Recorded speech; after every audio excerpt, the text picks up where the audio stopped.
49 మంది సభ్యులున్న మహబూబ్ నగర్ మున్సిపాలిటీలో ఈరోజు 36 మంది సభ్యులు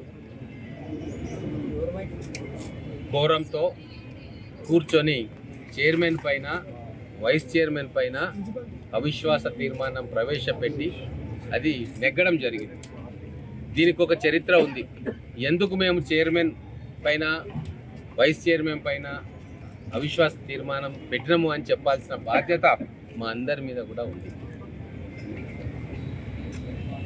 స్వర్గీయ రాజీవ్ గాంధీ గారు గ్రామాలకు, పట్టణాలకు, మున్సిపాలిటీలకు రాజ్యాంగబద్ధంగా వాళ్లకు కాన్స్టిట్యూషనల్ స్టేటస్ ఇవ్వాలని చెప్పి కలలు కన్నారు. ఆ కలలను మన స్వర్గీయ ప్రధానమంత్రి తెలుగు తేజం పివి నరసింహారావు గారు 1992లో 73-74 రాజ్యాంగ సవరణలో ఈ గ్రామాలకు, మున్సిపాలిటీలకు కాన్స్టిట్యూషనల్ స్టేటస్ ఇస్తూ ఆ రోజు రాజ్యాంగాన్ని సవరించడం జరిగింది. ఎందుకు అంటే భారతదేశంలో 3 లేక 5 అంచెల ప్రజాస్వామ్య వ్యవస్థ నడవాలి. వార్డు మెంబర్ కాడ నుంచి పార్లమెంటు దాకా ఎవరికి నిర్దేశించిన పనులు వాళ్ళు చేయాలి, ప్రజలకు మేలు చేయాలి అన్న ఒక గొప్ప ఆలోచనతోటి ఈ అర్బన్ లోకల్ బాడీస్ను కాన్స్టిట్యూషనల్ స్టేటస్ ఇవ్వడం జరిగింది 74 రాజ్యాంగ సవరణ ప్రకారం. అంటే వార్డు మెంబర్స్ కానీ, ఇక్కడ కౌన్సిలర్స్ కానీ, మున్సిపల్ చైర్మన్ కానీ ప్రజలకు జవాబుదారీగా ఉండాలి, ప్రజల కోసం పనిచేయాలి. కౌన్సిలర్స్ ప్రజల కష్టసుఖాలను తెలుసుకోవాలి, వాళ్ళకున్న ఇబ్బందులను కౌన్సిల్లో చర్చించాలి. ఇక్కడ మహబూబ్ నగర్ మున్సిపాలిటీలో గత 4 సంవత్సరాలుగా అది జరగలే. కౌన్సిలర్లు తమ వార్డుల్లో అభివృద్ధి పనుల కోసం కానీ, లేదా పట్టణానికి సంబంధించిన సమస్యల గురించి కానీ కౌన్సిల్లో చర్చించే అవకాశం ఎవరికీ రాలేదు. అధికార పార్టీ వాళ్ళకు రాలేదు, ప్రతిపక్షంలో ఉన్న వాళ్ళకు రాలేదు. అంటే కౌన్సిల్ను నామమాత్రంగా చేసి కేవలం ఒక వ్యక్తి తన ఇష్టానుసారంగా ఇది ఒక వంశపారంపర్యమైన ఆస్తిలాగా ఈ మహబూబ్ నగర్ మున్సిపాలిటీని నడిపించిన తీరు, ఒక డమ్మీని, ఒక కీలుబొమ్మను చైర్మన్గా చేసుకొని వారి ద్వారా అన్ని విషయాలను కూడా ఎటువంటి చర్చ లేకుండా భయపెట్టించి, బెదిరించి పాస్ చేసుకున్న చరిత్ర మనం చూసినాం. మున్సిపాలిటీకి సంబంధించిన సమస్యల చర్చ ఏ రోజు కూడా ఈ కౌన్సిల్లో గత 4 సంవత్సరాలుగా జరగలే. మున్సిపల్ కౌన్సిలర్లు తమ వార్డు సమస్యలను ప్రస్తావించే అవకాశం కూడా ఏ రోజు కూడా చైర్మన్ గారు ఇవ్వలే.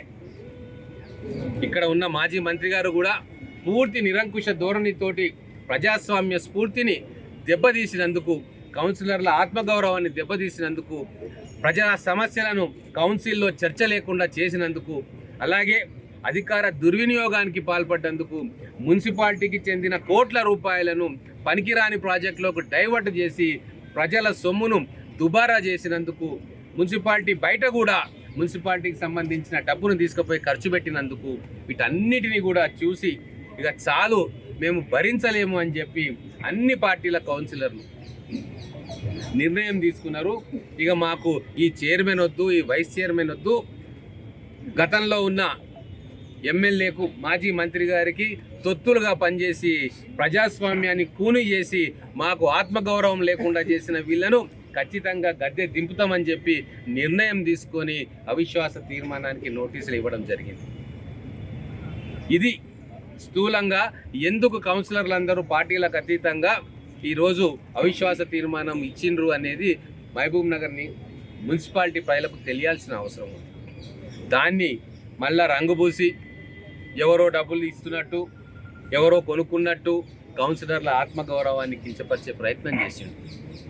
నిన్నటి దాకా డబ్బు సంచులు తీసుకొని ఫోన్లు చేసి ఒక్కొక్క కౌన్సిలర్కు 20 లక్షలు, 25 లక్షలు కూడా ఆఫర్ చేస్తాం, మీరు కోరం కాకుండా దీన్ని ఫ్లాప్ చేయాలని చూసాం. అంటే ప్రజాస్వామ్య స్ఫూర్తి లేదు. శాతనైతే దమ్ముంటే కౌన్సిలర్లను పంపించి అవిశ్వాస తీర్మానానికి వ్యతిరేకంగా ఓటేయాలి, కానీ అట్లా చేయలే. కోరం లేకుండా చేసే ఒక దుర్మార్గపు కుట్ర, డబ్బుల ద్వారా ప్రలోభాలకు, బెదిరింపులకు గురి చేసి చేయాలని చెప్పి మా కౌన్సిలర్లను అందరినీ కూడా ప్రలోభ పెట్టే ప్రయత్నం చేస్తే ఆత్మగౌరవం గొప్పది, ఆత్మాభిమానం గొప్పది. మహబూబ్ నగర్ మున్సిపాలిటీలకు ప్రజలకు మేము జవాబుదారీ. మా 4 ఏళ్ల ప్రజా జీవితంలో కనీసం ఒక రోడ్డు పెట్టుకునే స్వేచ్ఛ మాకు లేదు, ఒక స్ట్రీట్ లైట్ వేయించుకునే స్వేచ్ఛ లేదు. మా అధికారాలు మాకు లేకుండా చేసిండు. మొత్తం కూడా ఒకరిద్దరు వ్యక్తులు వ్యవస్థను కంట్రోల్లోకి తెచ్చి మమ్మల్ని చచ్చిపోయినంత పని చేసిండ్రు అని చెప్పి వాళ్ళందరూ కూడా ఈరోజు నిటారుగా నిలబడ్డారు. ప్రలోభాలకు లొంగలే ఈరోజు కూర్చొని చరిత్రలో కనివిని ఎరగని రీతిలో 49 మంది కౌన్సిలర్లు ఉంటే 36 మంది అన్ని పార్టీలకు సంబంధించిన వ్యక్తులు, కాంగ్రెస్ సంబంధించిన వాళ్ళు, బీజేపీకి సంబంధించిన వాళ్ళు, బీఆర్ఎస్కి సంబంధించిన వాళ్ళు, ఎంఐఎంకి సంబంధించిన వాళ్ళు, ఇండిపెండెంట్గా గెలిచిన వాళ్ళు అందరూ కూడా ఇంత పెద్ద ఎత్తున ఒక నిర్ణయానికి వచ్చిందంటే అది కేవలం మహబూబ్ నగర్ ప్రజల కోసము, ఈ మున్సిపాలిటీని రక్షించడం కోసం తప్ప వాళ్ళ స్వార్థం కాదు. మిగిలింది ఒకటే ఒక సంవత్సరం. ఈ సంవత్సర కాలంలో ప్రజలకు జవాబుదారీగా ఉండి వార్డుల్లో తిరిగి వాళ్ళ సమస్యలను తీసుకొచ్చి కౌన్సిల్లో చర్చ పెడదామన్న ఒకే ఒక ఆలోచన ఈరోజు అవిశ్వాస తీర్మానాన్ని ముందల పెట్టడంలో వాళ్ళని ప్రేరేపించింది. అటువంటి వాళ్ళ మీద కూడా బురద జల్లే కార్యక్రమము కొంతమంది చేసింది. సరే, ఈరోజు గత చరిత్ర, గత 4 ఏళ్లుగా ఏదైతే అమానుషమైన చర్యలు ఈ కౌన్సిల్ ద్వారా బలవంతంగా చైర్మన్ను కీలుబొమ్మ చేసి తీసుకున్నారో అవన్నీ ఈ రోజుతోటి ఫుల్ స్టాప్ పడతాయి. ఈరోజు కౌన్సిలర్లు అందరూ కూడా ఆనందంగా ఉన్నారు. మళ్ళీ వాళ్ళు వార్డుల్లో పర్యటించవచ్చు. గత 4 సంవత్సరాల్లో వార్డుల్లో పర్యటించే పర్మిషన్ లేదు వాళ్ళకు. వార్డులో తిరగాలంటే పైనుంచి ఆదేశాలు రావాలి. ఇప్పుడు అటువంటి పరిస్థితి లేదు. వాళ్ళు సర్వస్వతంత్రంగా తమల్ని ఎన్నుకున్న ప్రజల కోసం, ప్రజలకు సేవ చేయడానికి వాళ్ళు పూర్తిగా వాళ్ళ అధికారాన్ని వినియోగిస్తారని వాళ్ళు ఇప్పుడు సంతోషంగా ఉన్నారు. మేము కూడా వాళ్ళందరికీ కృతజ్ఞత చెప్తా ఉన్నాం. మహబూబ్ నగర్ పట్టణంలో ప్రజాస్వామ్యాన్ని కాపాడినందుకు, ఒక దుర్మార్గపు నిరంకుశ అరాచక వ్యవస్థను ఈ రోజుతో తుదముట్టించినందుకు వాళ్ళందరికీ మహబూబ్ నగర్ ప్రజల తరఫున, కాంగ్రెస్ పార్టీ తరఫున వాళ్ళందరికీ హృదయపూర్వకమైన నమస్కారాలు తెలియజేసుకుంటా ఉన్నా. ఈ రోజు నుంచి నేను వాళ్ళని రిక్వెస్ట్ చేస్తూ ఉన్నా, ఎవ్వరి పర్మిషన్ అక్కర్లేదు మీకు వార్డులో తిరగడానికి. మీ వార్డుల్లో ప్రజలు మీకు ఒక బాధ్యత పెట్టిండ్రు, వాళ్ళ అభివృద్ధి కోసం, వాళ్ళ సమస్యల పరిష్కారం కోసం. మీరు మీ వార్డులో సమస్యల మీద మీ దృష్టి కేటాయించండి. మీ వార్డుల్లో తిరగండి, ఇంటింటికి వెళ్ళండి.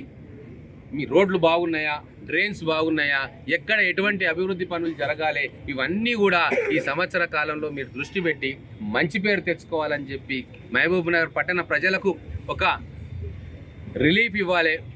వాళ్ళను మంచిగా అభివృద్ధి పనులు చేసి వాళ్ళని మెప్పించాలి అని చెప్పి ఇప్పుడు అవిశ్వాస తీర్మానానికి అనుకూలంగా ఓటేసిన కౌన్సిలర్లందరికీ కూడా నేను రిక్వెస్ట్ చేస్తూ ఉన్నా. ఖచ్చితంగా ఈరోజు రేవంత్ రెడ్డి గారు ముఖ్యమంత్రిగా ఉన్నారు. మన పాలమూరు జిల్లా వ్యక్తి, మహబూబ్ నగర్ మున్సిపాలిటీకి మీ అందరి సహకారంతో మనందరం కష్టపడి అత్యధికమైన నిధులు తీసుకొచ్చి ఇక్కడ మహబూబ్ నగర్ను అత్యద్భుతంగా తీర్చిదిద్దుకుందాం. డెవలప్మెంట్ అంటే 2 రోడ్లు వేసుడు కాదు. డెవలప్మెంట్ అంటే రోడ్ల మీద మేకప్ చేసుడు కాదు. డెవలప్మెంట్ అంటే మీ వార్డులలో అభివృద్ధి పనులు చేయడమే డెవలప్మెంట్. కాబట్టే ఈ ఒక్క సంవత్సరం మనకు మిగిలింది. భగవంతుడిచ్చిన అవకాశం, మీరందరూ కూడా నిలబడి ఒక్క తాటిగా తెచ్చుకున్న ఈ అవకాశాన్ని సద్వినియోగం చేసుకొని ప్రభుత్వంతో కూడా నిధులు తీసుకొచ్చుకుందాం. మున్సిపాలిటీలో కూడా రెవెన్యూ కలెక్షన్స్ పెంచుకుందాం. ఖచ్చితంగా మహబూబ్ నగర్ ప్రజలకు మనం సేవ చేద్దాం. అందరం కలిసి ఒక టీం లాగా మనం పనిచేద్దాం. ఇక్కడ ఎవరు ఎక్కువ కాదు, ఎవరు తక్కువ కాదు, నీ పార్టీ నా పార్టీ అని లేదు. 4 సంవత్సరాలు వృధా అయిపోయినాయి. కాబట్టి ఈ ఒక్క సంవత్సరం కౌన్సిల్లో మంచి చైర్మన్ని, వైస్ చైర్మన్ని మీరు అందరు కలిసి ఎన్నుకొని కౌన్సిల్లో అర్థవంతమైన చర్చ జరిగేటట్టుగా, ప్రజా సమస్యల చర్చ జరిగేటట్టుగా, ప్రభుత్వం చేసే, మున్సిపాలిటీ చేసే ఏదైనా లోటుపాట్లు ఉంటే వాటి మీద చర్చ చేసి సవరించే ప్రయత్నం దిశగా అభివృద్ధి మీద మనం దృష్టిని కేటాయిద్దాం. అలాగే మీడియా మిత్రులకు కూడా దయచేసి ఒకటి చెప్తా ఉన్నా, ఎవడో చెప్పిండని, ఏమో చేసిండని మీరు అతిగా స్పందించకూడదు. ఇక దొంగే దొంగ దొంగ దొంగ అని చెప్పి ఇంటి మీదకి ఎక్కి అరుస్తూ ఉన్నాడు. మనం కళ్ళారా చూసినాం. నిన్నటి దాకా ఎటువంటి ప్రలోభాలు ఇచ్చిండ్రో, ఓ గోవాకు తీసుకుపోయినరు, అటు తీసుకుపోయినరు, ఇటు తీసుకుపోయినరు, కానీ మా కౌన్సిలర్లు ఎక్కడికి పోలే. ఎన్ని రకాలుగా భయపెట్టియాలను అన్ని రకాలుగా భయపెట్టించిండ్రు. అయినా సరే ఈరోజు ప్రజల కోసం నిలబడి ఈ ఒక్క సంవత్సరమైనా ప్రజలకు సేవ చేద్దామన్న తలంపుతోటి ఇక్కడ అవిశ్వాస తీర్మానానికి అనుకూలంగా ఓటేసిన ప్రతి ఒక్కరు కూడా ఈరోజు ప్రజాసేవ కోసం వచ్చారు తప్ప ఇంకోటి కాదు. అలాగే ప్రభుత్వ భూములు, మున్సిపాలిటీకి సంబంధించిన భూములన్నీ కూడా అన్యాక్రాంతమైపోయినాయి. వాటన్నీ కూడా లెక్క తేల్చాల్సింది కౌన్సిల్లోనే. ఖచ్చితంగా ఈ మహబూబ్ నగర్ పట్టణ ప్రజలకు ఏం అవసరమో వాటిని మీద దృష్టి పెట్టి ఒక టీం వర్క్ లాగా ఇప్పుడు రాబోయే చైర్మన్ కానీ, వైస్ చైర్మన్ కానీ, ఉన్న కౌన్సిలర్స్ కానీ, సీనియర్ నాయకులు ఉన్నారు కౌన్సిల్లో కూడా, 3 సార్లు ఎన్నికైన వాళ్ళు ఉన్నారు. అందరూ కూర్చొని ఈ ఒక్క సంవత్సరం పార్టీలకు అతీతంగా మహబూబ్ నగర్ అభివృద్ధి మీద దృష్టి పెట్టాలని చెప్పి మీడియా ద్వారా వాళ్ళని కోరుకుంటారు. మళ్ళీ ఎప్పుడు నెక్స్ట్ ఎప్పుడు చైర్మన్ నుంచి వైస్ చైర్మన్ గజెట్ ఎప్పుడు వస్తుంది? ఇప్పుడు ఇదంతా కూడా ఇప్పుడు మున్సిపాలిటీ అయిపోయింది. ఇప్పుడు స్టేట్ ఎలక్షన్ కమిషన్ నిర్ణయం తీసుకుంటుంది. స్టేట్ ఎలక్షన్ కమిషన్కు ప్రభుత్వం అన్ని మున్సిపాలిటీలను కూడా తీసి గెజెట్ నోటిఫికేషన్ ఇస్తుంది. అప్పుడు election commission, state election commission నాకు తెలిసి అన్ని మున్సిపాలిటీలకు కలిపి 1-2 డేట్లు ఇస్తుంది. అప్పుడు ఇక్కడ మళ్ళా సమావేశమై తదుపరి కార్యక్రమం చైర్మన్, వైస్ చైర్మన్ ఎన్నుకోవడం అనేది ఒక సిస్టమేటిక్ ప్రాసెస్ ద్వారా జరుగుతుంది. ఇప్పుడు 36 అన్నారు కదా, మీ ఓటుతోటి కలుపుకొని 36 వస్తుందా? 35 నా ఓటుతోటి కలుపుకొని ఎక్స్ అఫిషియో మెంబర్గా స్థానిక శాసనసభ్యుడిగా నాకు ఓటు ఉంటుంది. నాతో కలుపుకొని 36 మంది ఈరోజు అవిశ్వాస తీర్మానానికి అనుకూలంగా ఓటేస్తారు.